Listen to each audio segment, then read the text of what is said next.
Hi everyone, it's Catherine here on a Wednesday morning. Hope you're all doing really well. Of course, today's my turn to do some tips for our team create healthy results, and I love doing this. We've got workouts for Monday and Friday, and our trainers have been great to give you some of those really big muscle groups. And I like to do something a little bit different on Wednesdays, maybe just for you to spice things up a little bit or to add a couple things that maybe you hadn't thought about. So for a lot of us, we love working our core, and we certainly love things like push-ups and things. So again, if you've got shoulder injuries or any kind of pain when you're doing any of these exercises, you definitely want to consult your healthcare provider or your physiotherapist or your chiro.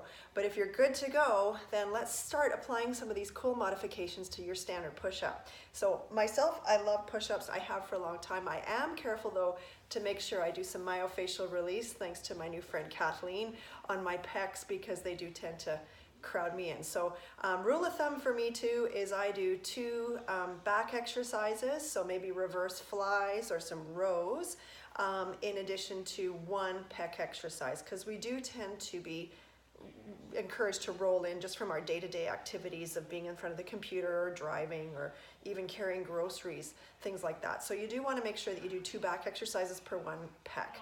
So here we are, some cool things to do for our pectoral muscles. So of course, starting off, you've got a standard push-up like so. Always be careful to keep your back neutral, right? You can come here and straight down. And then from there, you can do a bridge on your knees, down you go. And from there, of course, your standard full push-up, down you go.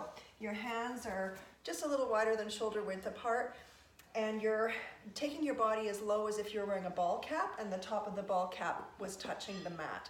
But I've got some cool stuff for you today if you want to modify your push-ups and make them a little more exciting. So one thing you can do, I'm just going to move here, make sure you can see me, is you can do your push-up and then drive the knee to the elbow.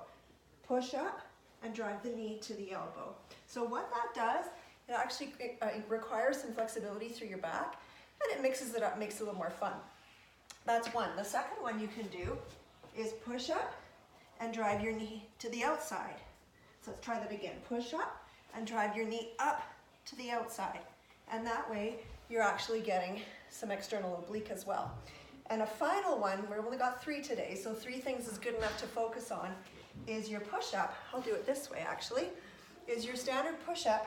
Again, you can do this on your knees, on your toes, or even from the very beginning regression, just in a square with your back flat like so.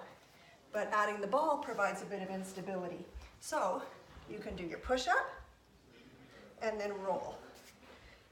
Push-up and then roll. Fun, hey? And then roll, and push up, and then roll. And that's it for today, you guys. So let's see who's adding these modifications onto our push-ups today. Hopefully they help. Of course, you know where to find me. Any questions, just private message me or message in the group. More than happy to answer them. But remember, 2 backs per 1 pec. Okay, good to go? Thanks, you guys. Have a great day.